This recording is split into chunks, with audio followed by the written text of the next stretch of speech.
So next team யாருன்னு பார்த்தீங்கன்னா, Mumbai Indians. நம்ம டோர்னமெண்ட் ஆரம்பிக்கும்போதே இவங்க தான் ஃபேவரைட்ஸ்ன்னு சொல்றோம். இப்பவும் இவங்க தான் ஃபேவரைட்ஸ்ன்னு சொல்றோம். ஏன்னா டீம் வந்து அந்த மாரி கடப்பார டீமா இருக்கு. ஸோ இந்த டீமுக்கு ஒரு பெரிய அடின்னு பார்க்கறதுக்கு முன்னாடி லைக் ஹவ் டு இம்ப்ரூவ் பார்க்கறதுக்கு முன்னாடி ஹவ் இட் வென்ட்ன்னு பார்த்தீங்கன்னா, நம்ம நெனச்ச மாரி நடந்துச்சு. அவன் எப்படி ஸ் பும்ரா முன், பும்ரா பின் பின் அப்படின்னு அவ்வளோதான். கிமு, கிபி மாரி பும்ரா வந்தாரு, டீம் மாத்தி விட்டாரு. அ அப்படியே இந்த குவாலிட்டியே மாறிருச்சுங்க அந்த டீம். அது ம். ஏன்னா, பும்ரா இருந்தா தெரியும். பவர் பிளேல 1 ஓவர், மிடில் ஓவர்ல 1 ஓவர், டெத்ல 2 ஓவர். அவ்வளோதான் மேட்ச் முடிஞ்சுது. போல்ட்டும் ஃபார்ம் பண்ணிட்டாரு. ஏன்னா பும்ரா இருக்கிறனால, போல்ட்ட தைரியமா அவங்க பவர் பிளேலயோ போல்ட் பவர் பிளேவ பெருசா போடுறதில்ல. அவர் டெத் வந்து டெத்து கூட போடுறாரு. போறாரு அவரு. ஏன்னா, அந்த கான்ஃபிடன்ஸ் இருக்கு. எல்லாரும் வந்துட்டு போ சொல்லலாம். என்ன போல்ட்டோட கேப்பபிலிட்டி நீங்க பும்ராவ காட்டுறீங்கன்னு சொல்லலாம். ஆனா ஆப்வியஸ்லி ஒரு பேட்ஸ்மேன் இன்னொரு பேட்ஸ்மேன் எப்படி காம்ப்ளிமெண்ட் பண்றாங்களோ, அதே மாரி பவுலர்ஸ் அண்ட் பவுலர்ஸ் காம்ப்ளிமெண்ட் பண்ணுவாங்க. ம். ஸோ பும்ரா இருக்கிறது போல்ட்டுக்கும் யூஸ். டீமுக்கே வந்து ஒரு சூப்பர் பவர் வந்த மாரி இருக்கு. ஆப்வியஸ்லி போல்ட் வந்து ரொம்ப மோசமா இருந்தாரு. வந்த உடனே அவர் வந்துட்டு ஒரு மேட்ச் அந்த வின்னரா சூப்பர் மாறிட்டாரு. மேரியோல மேரியோ பெருசானதுக்கப்புறம் அந்த கன்னுன்னு ஒரு பவர் வரும். அந்த பவர் அ வந்தோனே டபு டபு டபுன்னு எல்லாத்தையும் அதே அடிச்சு தள்ளிட்டு அடிச்சுட்டு போயிட்டே இருக்கும். அதே மாரி தான் மும்பை. பும்ரா வந்தோனே எல்லாத்தையும் அடிச்சு தள்ளிட்டு போயிட்டே இருக்கிறாங்க. வந்து அன்ஸ்டாப்பபிள் ஃபோர்ஸா இருக்காங்க. இந்த ஜிடி மேட்சுமே லைக் வந்து அது ஒண்ணுமே இல்லாத உப்பு சப்பு இல்லாத அந்த மேட்ச். ஒன் சைடா முடிஞ்சிருக்க வேண்டிய மேட்ச். அதுலேருந்து ஒரு இல்ல அவுட்கம்ம எடுத்துட்டு வந்தாங்கன்னா, எவ்வளோ பெரிய டீமா இருக்கும் பார்த்துக்கோங்களேன். ஸோ அவங்க இல்ல அவங்க தே ஆர் க்ளோஸ் டூ இம்மார்டல்ன்னு சொல்லலாம். ஆக்சுவலா அவங்க அப்படிதான் இருந்திருக்கணும் ஸ்டார்ட்டிங்ல. கொஞ்சம் மோசமா அப்படியே ஆனாங்க. லைட்டா ஆ விளையாண்டு க்ளோஸா வந்து மேட்ச் வின் பண்ணாங்க. ஆர்சிபிக்குள்ள மேட்ச் வின் பண்ணியிருக்கணும். ஹேஸ்லூடோட ஒரு அன்பிலீவபிள் ஸ்பெல்லு. ஒரே ஓவர்ல 2 விக்கெட் எடுத்துட்டாங்க. மேட்ச் அப்படியே கை மாறிருச்சு. ஸோ அந்த ஒரு மேட்ச்சுக்காக அவங்க வெயிட் பண்ணிட்டே இருந்தாங்க. அந்த ஒரு மேட்ச் எடுத்தோனே தொடர்ந்து 6 மேட்ச் 6 வின்னு. நான் எனக்கு நான் தோக்காமலே கப் அடிச்சுருவாங்கன்னு நெனச்சு பயந்துட்டு இருந்தேன். நல்ல வேளை ஜிடி உள்ள வந்து அதுக்கு ஒரு பிரேக்க போட்டாங்க. இல்ல எனக்கு தெரிஞ்சு இவங்க சரியான ஸ்ட்ராங் டீம். ஸ்ட்ராங்கா ஆனா இவங்களுக்கு ஒரு இது இருக்கு. வில்சக்ஸ் போயிட்டார்ல வரலல்ல. வில்ஜெக்ஸ் போனது இவங்களுக்கு வந்துட்டு நல்லது தான் சொல்றேன். ம்ஹ்ம். ஏன்னா, எல்லாரும் ஒவ்வொரு பொசிஷன் தப்பா விளையாண்ட்ருந்தாங்க. ஸ்கை வந்துட்டு 2 டவுனு, இல்ல, இல்ல. திலக் அது வர்மா 3 டவுனு. மாத்திட்டாங்க. அவங்களும் கரெக்ட்டா மாத்திட்டாங்க. எப்படின்னு பார்த்தீங்கன்னா, விக்கெட் விழுந்தா மட்டும் தான் வில்ஜாக்ஸ் பவர் பிளேல. அ ஓப்பனிங் செட்டில் ஆயிட்டாங்கன்னா, அடுத்து ஸ்கையி அதுவும் இந்த லாஸ்ட் ஒரு மேட்ச் 200 அடிப்பாங்களே! ஸ் இது இல்ல பாண்டியா 2 டவுனு. அப்படிலாம் இருக்கக்கூடாது. அந்த விக்கெட் விழுந்தா என்ன? விக்கெட் விழலனா டீமோட பெஸ்ட் பிளேயர் அதிக பால் இல்ல விளையாடணும். இது இல்ல டீம் அவங்களும் அதான் நெனைக்கிறாங்க. லைக் வந்து டீமோட பெஸ்ட் பிளேயர் ஸ்கை. இல்ல ஸ்கை கேம் அதிக பால் மாறிருச்சு. விளையாடணும். கேம் அப்படிலாம் இல்ல. இல்ல எல்லா டீமுக்கும் இப்படித்தான். நீ வந்து இந்த தோனி சொல்லுவான்ல 2016 வேர்ல்ட் கப்ல 17 ஓவர் வந்துச்சுன்னா, அது என்னோட ஏரியா. நான் உள்ள வந்துருவேன். அப்படிங்கிற மாரி எனக்கு பிரிச்சுட்டாங்க. லைக் வந்து ஆப்வியஸா ஸ்கை வந்து மேக்ஸிமம் ஓவர் ஆடணும். அ அ வில்ஜாக்ஸோட கேப்பபிலிட்டிய நல்லா யூஸ் பண்ணிக்கிறாங்க. மேக்ஸிமைஸ் பண்ணிக்கிறாங்க. நீ அடிச்சு ஆடு. விக்கெட் விழுந்தா பிரச்சனை இல்ல எனக்கு. பின்னாடி அடிக்க ஆள் இருக்கு. ம். 6வது ஓவர்லன்னா ஸ்கை உள்ள வந்துருவாரு. 6லேருந்து 20 வரைக்கும் 14 ஓவரு. மிடில் ஓவர் அவர் பார்த்துக்கிட்டோம் அப்படின்னு. 500 ரன் அந்த அந்த 14 ஓவர்ல அடிச்சு 500 ரன் கொண்டு வந்திருக்காரு. இல்ல திலக் வர்மாக்கு தான் பேட்டிங் கிடைக்கல. ஆக்சுவலி எனக்கு தெரிஞ்சு அவர் ஆடணுங்க. திலக் வர்மா. திலக் வர்மா இந்தியால இந்தியாக்காக பயங்கர பெர்ஃபார்மன்ஸ் பண்ணியிருக்காரு. ஸோ எனக்கு தெரிஞ்சு ரமன்தீரும் அடிக்கிறது தான் எங்களுக்கு வந்து பெரிய ஸ்ட்ரென்த். அதுதான் ப்ளஸ் ஆயிப்போச்சு இந்த டீமுக்கு.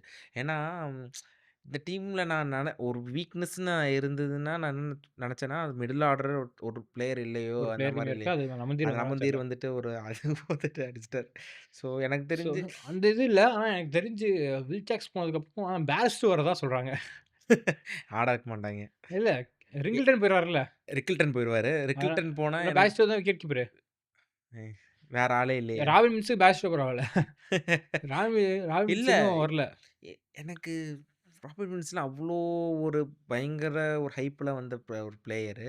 ஸோ நெறைய யங்ஸ்டர்ஸ் இப்போ அவங்கள வந்துட்டு என்ன சொல்றது, ஒரு பிரஷர் இல்லாம வந்து பயங்கர பெர்ஃபார்ம் பண்ணிருக்காங்க. அந்த மாரி எனக்கு தெரிஞ்சு ராபின் வில்சன் ஓப்பனிங் இறக்கி விட்டு சுத்துறான், என்ன வேணாலும் ம். பார்த்துக்கலான்ற ஆனா பிளே எண்ணம் தான். ஆஃப் வந்துச்சு அந்த ரிஸ்க் எடுக்க மாட்டாங்கன்னு நெனைக்கிறேன். பேரிஸ்டோ வந்து ப்ரூவன் கமாடிட்டி. பேர்ஸ்டோ போமாட்டாங்க. அவ்ளோ அவுட்டேட்டட் ஏன்னா 2 ஃபாரின் பேட்ஸ்மேனா பிளேயர் வெளிய போறாங்க. போவாங்களா? நீங்க எப்படி இருந்தாலும் ராபின் பேர்ஸ்டோ கன்ஃபார்ம் ஆயிருச்சா? இன்னும் கன்ஃபார்ம் ஆகல. இன்னும் ஆனா வேற விக்கெட் கீப்பர் பேட்ஸ்மேனே இல்லையா? டீம்ல வேற இல்லவே இல்ல. வேர்ல்டுல எவனும் இல்லையவே இல்ல. வேலையே எனக்கு தெரிஞ்சு அதான் குசல் மெண்டிஸ் இவங்க எடுத்துடுறாங்க. இல்ல டிம் சைஃபர்ட் இருக்கானே அவன எடுக்கலாமே! டீம் சேஃப்ல எடுக்கலையானே இவனுங்க. Tim DC? சைஃபர்ட் எடுக்கலாமே! டிசி எடுக்கலையா? ஐ திங்க் டிம் சைஃபர்ட் பிஎஸ்எல்ல விளையாடுறாருன்னு நெனைக்கிறேன். ஆனா ம்ஹ்ம். பிஎஸ்எல்லேருந்து கிளம்பி வாடான்னா வந்துருவாய்ங்க. பிஎஸ்எல் தான் இப்ப நடக்குதா? நடக்கவே இல்ல. நடக்குது, நடக்க போது. நடக்குது. நடக்க போது. ம்ஹ்ம். ஃப்ளைட்டும் தரமாட்டாங்களே பிஎஸ்எல்ல. யாரோ ஒருத்தர் பார்த்துட்டு அழுதுட்டாராமே.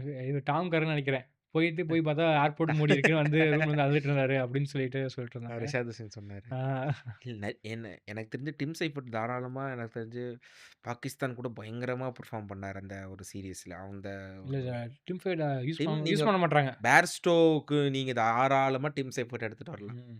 என்ன பொறுத்தவரைக்கும். இல்ல எனக்கு தெரிஞ்சு மும்பைலாம் அவ்ளோ மோசமா பேர்ஸ்டோலாம் போமாட்டாங்க. எனக்கு தெரிஞ்சு கொஞ்சம் பேஸ்டோக்கு என்ன மோசம்? பேஸ்டோ நல்லா தான் ஆடுனாரு. பழைய பேர்ஸ்டோ இப்பலாம் வச்சு போன சீசன் ஃபார்ம் அவுட்ல இருந்த பேஸ்டோ 2 மேட்ச் நல்லா அடிச்சார்ல. கேகேஆர்ல எங்கிட்ட தான் அடிச்சாரு. அதெல்லாம் பேட்டிங் ட்ராக்ல அது ஆடுறது. ஆனா சரியான பேட்டிங் ட்ராக்கு. அதெல்லாம் வந்து அவரே சொல்லுவாரு, பால் 2 பால் மிஸ் ஆனாலுமே 6 போயிரும். ஸ்ட்ரைட் ரொம்ப சின்னதா இருக்கு. அதெல்லாம் எனக்கு என்ன பொறுத்தவரைக்கும் பேர்ஸ்டோ எனக்கு தெரிஞ்சு நோ சான்ஸ். எனக்கு மிச்சபடி எனக்கு தெரிஞ்சு எனக்கு அதுதான் எங்களுக்கு ஒரு லூப் ஹோலா இருக்கும். ஏன்னா இவங்களுக்கு மும்பையை பொறுத்தவரைக்கும் என்ன பிரச்சனைனா, டீம் செட்டில் ஆகறதுக்கு கொஞ்சம் டைம் எடுத்துக்கிறாங்க. எப்பயுமே இப்ப 2013லேருந்தே அவங்க வந்து ஃபர்ஸ்ட் மேட்ச் ஜெயிக்க மாட்டாங்க. இப்ப அந்த கேப் விட்டு திரும்ப வராங்க.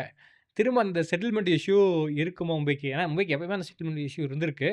ஸோ அதில கை தவறி இப்ப என்னன்னா, அவங்களுக்கு 2 மேட்ச் 2 மேட்சுமே வின் பண்ணணும். இல்ல இப்ப பிரச்சனை கிடையாது. ஏன்னா பும்ரா இருக்காரு.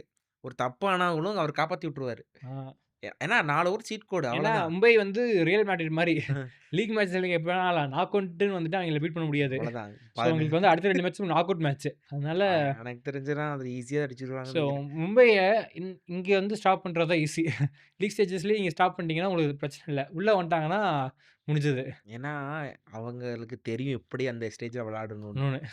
அவங்க அந்த ஸ்டேஜ் எப்படி கடக்கணும்னு அவங்களுக்கு ஏன்னா ஃபுல்லா சீனியர் பிளேயர்ஸ் டீமுக்குள்ள அத்தனை கப்பு ஜெயிச்ச டீம். ஸோ அவங்களுக்கு தெரியும் எப்படி எப்படி விளையாடணும். விளையாடணும்னு. ஸோ நீங்க பேஸ்டோவும் அதே மாரி தான். நீ வந்தா அவருக்கும் தெரியும். பேர்ஸ்டோ எனக்கு தெரிஞ்சு எடுக்க எடுக்க மாட்டாங்க. மாட்டாங்க. எனக்கு டிம் சைஃபர்ட் இருக்காரு. வேற இல்ல அவன் யாரும் எனக்கு லிங்க் தெரிஞ்சு ஆகலையே. லிட்டன் தாஸே எடுக்கலாம். எனக்கு தெரிஞ்சு அவருக்கு லிட்டன் லிட்டன் தாஸ்க்கு நீங்க பேஸ்டோவுக்கு போலாம். பேஸ்டோ அவ்வளோ மோசம்லாம் போகல. வேற வெஸ்ட் இண்டீஸ் நிக்லஸ் போறானா? Shai Hope. சாய் ஹோப்லாம் எனக்கு தெரிஞ்சு அந்த இதுக்கு செட் ஆவாரான்னு தெரியலையே எனக்கு. இல்ல அவருக்கு ஸ்டேபிளா அந்த ரன் அடிக்கிற பிளேயர் தானே. கன்சிஸ்டன்ட்டா மத்த லீக்லாம் அடிக்கிறாரே. போன சீசன் வந்தம்போது டிசிக்கு ஓரளவுக்கு பெர்ஃபார்ம் பண்ணாரு. ம். ரெங்கில்டனுமே நீங்க தாட்பூத் தஞ்சாவூர்லாம் அவரு பெர்ஃபார்ம் பண்ணலைல. இல்ல ரெக்கில்டன் என்னன்னா 30 ரன் அந்த மாதிரி சாய் ஹோப் கன்சிஸ்டன்ட்டா அடிக்கிறாரா? சாய் ஹோப் கன்சிஸ்டன்ட்டா அடிச்சிருவாரு. ஆனா சாய் ஹோப் இருக்கிறது strike rate strike issue. Rate issue இருக்கும். அது ஒண்ணு பெரிய ஏன்னா இஷ்யூ. பவர் பிளேயர் தானே. எனக்கு தெரிஞ்சு அந்த பவர் பிளேயர் மேக்கப் பண்ணிப்பாருன்னு நெனைக்கிறேன். அப்ப என்ன பார்ப்போம். ஸோ நடக்குது? வந்து உங்களுக்கு வந்து இந்த இஷ்யூ வந்தது தான். ஏன்னா பவுலிங்ல வந்து உங்களுக்கு இஷ்யூவே இல்ல. ஏன்னா போல்ட் இருக்காரு, பும்ரா, திக்மத் சக்கர், அதுக்கப்புறம் விக்னேஷ் புத்தூர் இல்ல. இப்ப யாரு? சாட்னர். சாட்னர் இருக்கா? சாட்னர் கடைசியா ஆடுறாரு உள்ள. விக்னேஷ் புத்தூர் வெளிய போயிட்டனால. விக்னேஷ் புத்தூர் தேவையே இல்ல இந்த டீமுக்கு. அஸ்வினி குமாரும் உள்ள வராரு. அஸ்வினி குமார் கரண் சர்மா கரண் சர்மா வந்து மேட்ச மாத்துறாரு. மாத்துறாரு. ஸோ அதனால எங்களுக்கு பவுலிங் ஆல்மோஸ்ட் இங்க தான். பவுலிங்ல இவங்க செட்டில்டு. ஸோ பேட்டிங்ல இந்த மாரி ஒரு middle order settled. Indian batsman settled. அவங்களுக்கு ஒரே ஒரு வீக்னஸ் அந்த ஓப்பனிங் வந்துட்டு இப்ப போனதுக்கு அப்புறம் யார் ஆட போறா? வில் ஜாக்ஸ் போனதுக்கு அப்புறம் யார் ஆட அதுவும் போறா? வந்து லீக் ஸ்டேஜ் வரைக்கும் ஆடிருவாங்க. அதுக்கப்புறமா அந்த அதனால குவாலிஃபயர் 2க்கோ இல்ல எலிமினேட்டருக்கோ அந்த மாரி யார் விளையாடுறாங்களோ அதுதான். அது பொறுத்து தான். ஸோ ஐ கெஸ் எங்களுக்கு வந்து இந்த ஒரு இஷ்யூனால தெரிஞ்சு இந்த டாப் 2 இந்த டாப் 3ல இருக்க 2 பிளேயர்ஸ் வெளிய போறதுனால இந்த இஷ்யூவோட ஜிடி பவுலிங் லைனப் கிட்ட ஃபேஸ் பண்ணும்போது இந்த டீம் என்ன ஆகும்? அப்படிங்கிறது தான். ஏன்னா ஜிடி பவுலிங் லைனப் பயங்கரமா போடுறாங்க. அந்த ஃபர்ஸ்ட் ஸ்பெல் போறதுக்கு சிராஜ் ஃபயரா போறாரு. பிரீத்திங் ஃபயர்ன்னு சொல்லுவாங்கல்ல, அந்த மாரி ஒரு ஃபயர்ல போறாரு. ஸோ அந்த மேட்ச் எங்களுக்கு ரொம்ப குரூஷியலா இருக்கும். குவாலிஃபயர் 2. ஸோ ரொம்ப ஓவரா போறோம். பட் இல்ல எனக்கு ஆனா எனக்கு தெரிஞ்சு they will make it to finals. obviously they will make it to the finals and they will win. They will win. பார்ப்போம். இல்ல குவாலிட்டிங்க. குவாலிட்டி. ஸோ இட்ஸ் நான் 50-50ங்கிறேன். அவர் வந்து 70-30 இல்ல 80-20 வச்சுக்கலாமா? 100 சொல்றியா? 100 வச்சுறேன். ஸோ அந்த அளவுக்கு கான்ஃபிடென்ட்டா இருக்கிறாரு. பயங்கரமான டீம் அது. ஸோ எங்களால முடிஞ்ச அளவுக்கு நாங்க ஜிங்க்ஸ் போட்டோம். ஆனா தாராளமா ஆஸ் சிஎஸ்கே நான் எவ்வளோ மும்பை வந்து கப்படிக்கலன்னா ஆப்வியஸ்லி சந்தோஷப்படுவேன்.